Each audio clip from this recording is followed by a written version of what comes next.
Temperatures across Western Europe are showing signs of easing on Wednesday, but the threat caused by wildfires isn't. More than 30 fires are still raging in Spain, Portugal, France and Greece. In the UK, the number of blazes has surged after temperatures topped 40 Celsius for the first time ever here. Azadeh Mashiri reports. This is what the hottest day on record looks like in the UK, as the country hit 40 degrees Celsius for the very first time. You can see here, farmers in South Yorkshire tried to plough fire breaks to protect their land. The grass fires spread to homes as well, like these ones in East London, in Wennington, where about 100 firefighters tried to battle the flames as they spread quickly from house to house. It went from the first house, and then within a couple of minutes, it had jumped to the second house, and then it started burning through the back gardens. So after we helped the firemen, we actually then started moving all the gas cans and all that, because we thought, oh, they're going to contain it. And then even with about 15 minutes, both houses were completely up. Then it carried on spreading to the next door house. Temperatures peaked on Tuesday, meaning cooler temperatures ahead, but the UK isn't used to these sorts of scenes, nor this kind of heat. In 1976, they peaked just shy of 36 degrees Celsius. It took 27 years to top that record, but things are speeding up. 16 years after that was another new record. And here we are, only 3 years later, and we're at 40 degrees Celsius. And across Europe, wildfires have continued to rip through the continent's forests. The damage is clear in France. Summer campsites have been destroyed. The country has seen tens of thousands of hectares burned and tens of thousands of people evacuated. North of Athens in Greece, green hills were covered in smoke as authorities reported 39 wildfires in just 24 hours. Some residents were so close to the fires, they found it hard to breathe. In Spain, more than 30 wildfires continued to ravage parts of the country, edging closer to residential areas.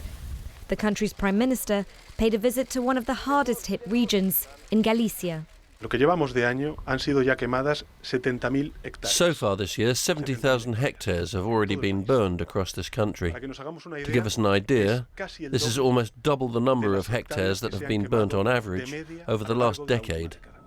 Heat waves are happening more frequently, becoming more severe, and causing temperatures some countries have never seen before.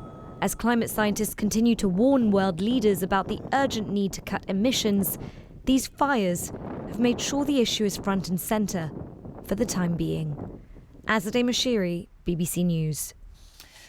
Our correspondent Jessica Parker in southwestern France told me the extent of the destruction caused by the wildfires there.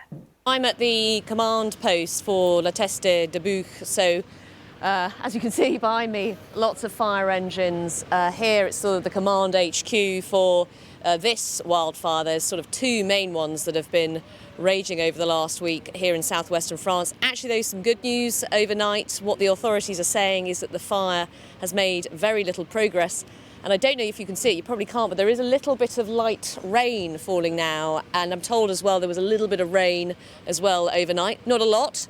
But of course, that is helpful, much more helpful to the firefighters than those soaring temperatures that we had on Monday, where you had temperatures of over 40 degrees, quite a lot of changeable winds as well, which really made for a huge struggle. We saw 16,000 people evacuated on that day alone. Since then, temperatures have started to drop, but the fire is not out. I mean, it's very smoky here, and just in that direction is towards the fire, and I can see it just gets smokier and smokier the further in that you would go. We're just on the outer edge of the perimeter where people, journalists and local authorities are allowed in. But things do seem a little better than they were. But having said all of that, I think it's over 37,000 was the latest figure of people remain evacuated from this area and the other fire further inland at Landiras, and it's still not clear when those people might be able to return home. And just tell us about the sort of area that's been affected, and is this something that they've encountered before, anything like it?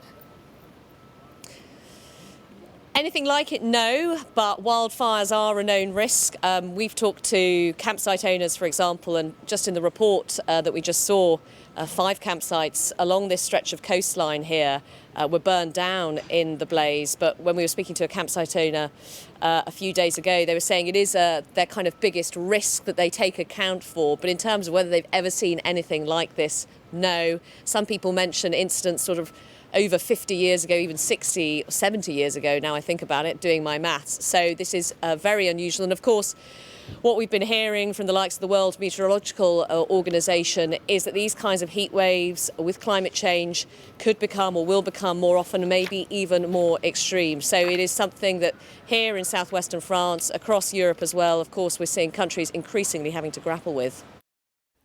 Jessica Parker in France.